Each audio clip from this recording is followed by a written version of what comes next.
What's up guys, Chris here again with another manga chapter review for the 7 Daily Sins sequel, The 4 Nights of the Apocalypse. And I have to say, once again, I've been saying this with every single one of these videos, I've really been enjoying the sequel series so far, and it could also stand on its own as basically a standalone story. It doesn't really need the required reading of the 7 Daily Sins in order to actually enjoy this, which is another really nice thing about this series. It shows that its writing is pretty good, and the characters are already very likable.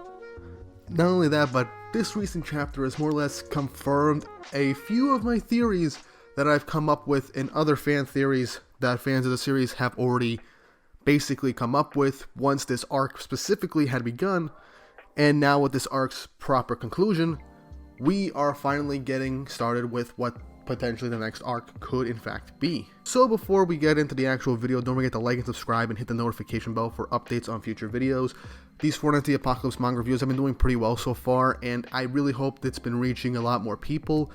I am doing everything I can to make sure everything comes out weekly as the chapters release, and the more you guys respond well to these videos, the more I can do, and the more these will be recommended to people who are in fact going over the 4 Nights of the Apocalypse manga, and those who want to hear other thoughts on the manga that is not like on Reddit or on Twitter, etc. So please hit that like button and the subscribe button to be further updated on future videos. Now with all that said and done, let's get started. Back in chapter 12, Percival finally unlocked his magical power again, and we see a bunch of different ways he's able to utilize it, and he manages to overpower Talsker in the end, but with some very creative ways of using his magical power, in the form of basically creating a giant weapon, a giant sword, out of his magical aura, slicing up ultimate attack and blowing him away, along with most of the gorge, ending the chapter. And now we enter chapter 13, a resolve further honed. This chapter starts off right after Percival destroys Talsker, and it is very unclear if he is dead or if he's just unconscious. Either or, he probably retreated if he's still alive. And I do like how everyone just mentioned how insane this is, that he just blew away the Holy Knight with basically the entire mountain. As Percival looks at his hand flowing with magical power, proclaiming that he actually did it. Sin goes and tells him that he can turn the power off, as Percival is still kind of struggling to turn it off and on, as he would, considering that he still only recently awakened it and is getting used to his power. As Sin's like, well, we got a lot of things to go over. And to make things even better, Dolores gets back up, seemingly okay from that poison breath attack that that mutated Ordo hit her with a few chapters ago.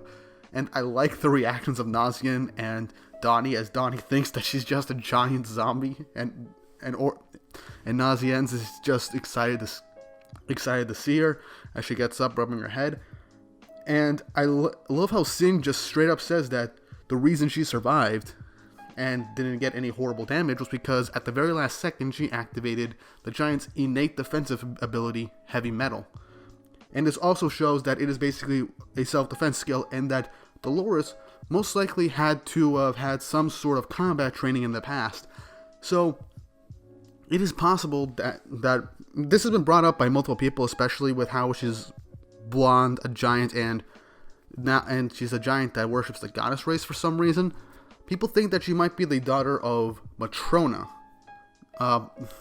Diane's mentor from the 7 Deadly Sins. And she was still alive at the end of the series, so it's highly possible that Dolores is in fact her daughter.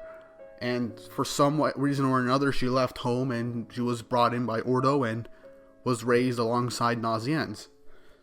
So this is a nice little tidbit, and I'm honestly kind of glad that this is a more or less confirming that since she was a giant and was more or less a wayward runaway giant, she did have some sort of combat training with the rest of her clan.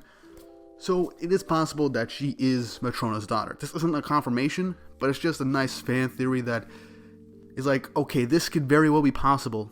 Think this, she might be Matrona's daughter. And, you know, all that going on. And I like the little sibling dynamic that she has with Nasiens, as they're basically worried about each other. And despite them being like, okay, I'm glad you're okay, they turn over to Ordo and are wondering what they're going to do next. As as they basically seem to have been giving up hope of getting Ordo back, Percival basically apologizes, saying that he promised to bring him back. But as he's saying this, Sin goes over towards the rubble, finds this weird stick, smashes it, and just like that, Ordo returns to normal. Mission accomplished, much to everyone's shock and surprise, with Nasiens going up and hugging his grandfather. And this is honestly a pretty wholesome and happy way to end the arc. And I'm just really glad, because I knew something like this was going to happen.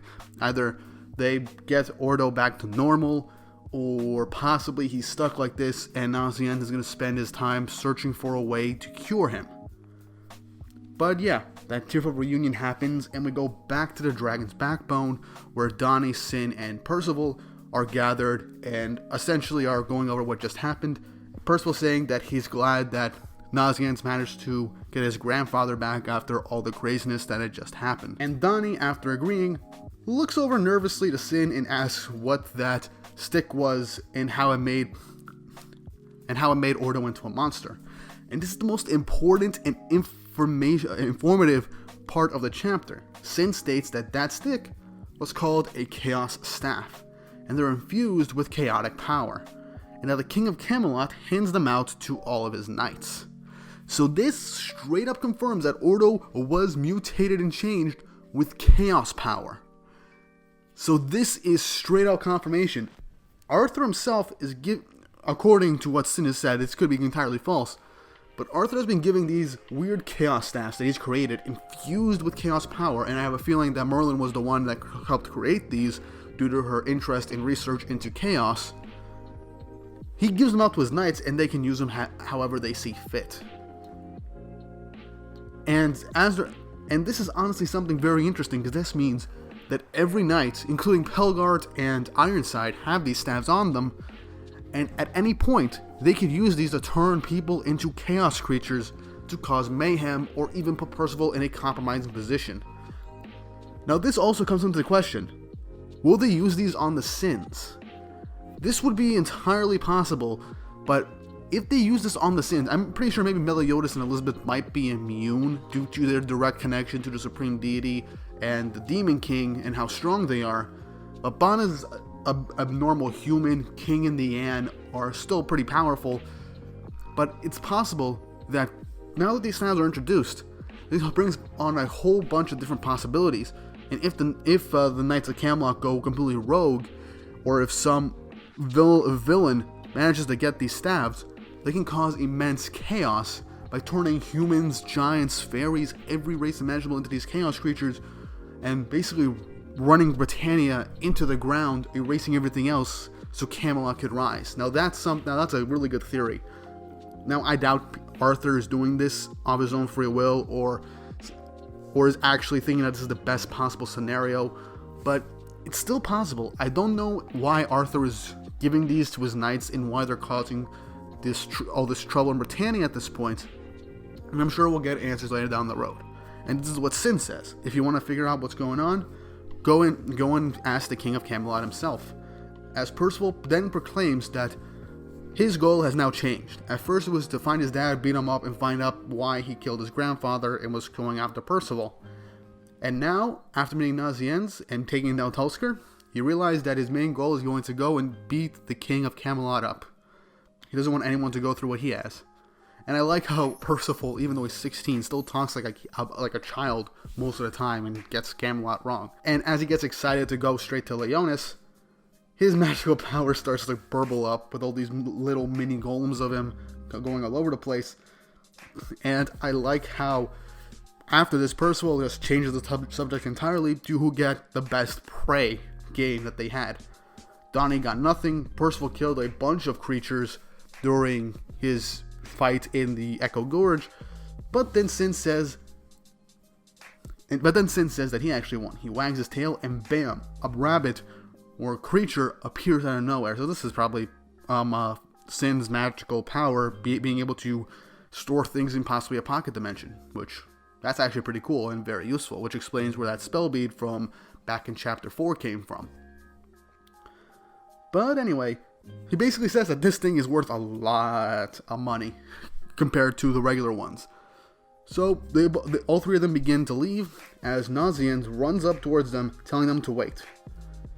As he says that he wants to come along with them at all serious like he was when he was first introduced.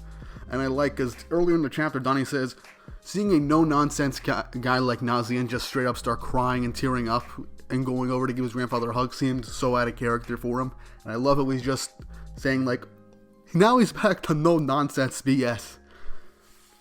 And I like how everything was going, and I like that a theory of mine, even though it's not really what I was thinking for the situation, but Nasiens wants to join them. Nasiens says that he basically owes them for saving Ordo and Dolores in the gorge, and that he doesn't want, like, owing people favors. He also says that he wants to travel the world, Ordo told him to, so that he can learn more about herbs and plants and everything to become a better herbalist. And besides, he says that Percival was his first. Now, before anyone gets any weird things or maybe romantic subtext underneath, we get a little bit of what's going on. He starts to think, he's like, Nasiens says that I can't have you just go and leave because he was his first. And as Donnie's thinking, is he confessing his love to Percival right now? Basically says, first guinea pig. The comedy on this is honestly pretty good. I like how Nasiens was just getting all kind of shy when he was about to say guinea pig. And I like Donnie's misunderstanding because I think everyone at first would think that, I don't know, Nasiens was going to say something like, you were my first friend or something like that, but he just go ahead and just flips it on his head and said guinea pig, even though Nasiens does see Percival as a friend after this. I mean, Donnie's more or less confused by this after everything that's happened. He's like, do you really expect us to just say, yeah, sure, right out of the gate?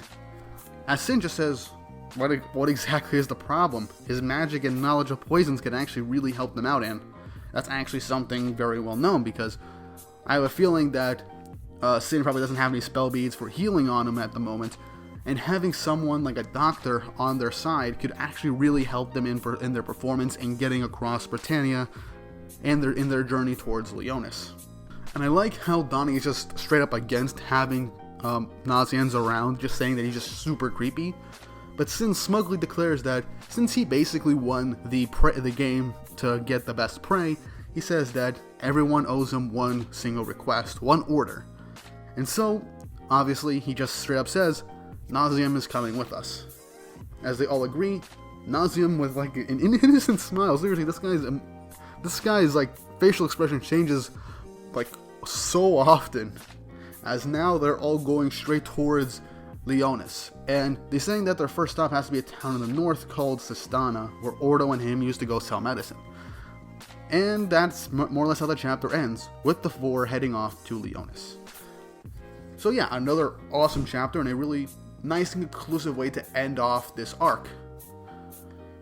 Now, I like that Nasien went with them, and even though my theory, terribly wrong theory, about him possibly being a member of the Four Knights of the Apocalypse was in fact wrong, and I guess I'm honestly a bit glad by this, because it might be a bit early in the series for them to meet the other Four Knights, but I do like that Nasiens was introduced, and I like that Percival's getting his own little group of friends to come with him, and it's not just the Four Knights.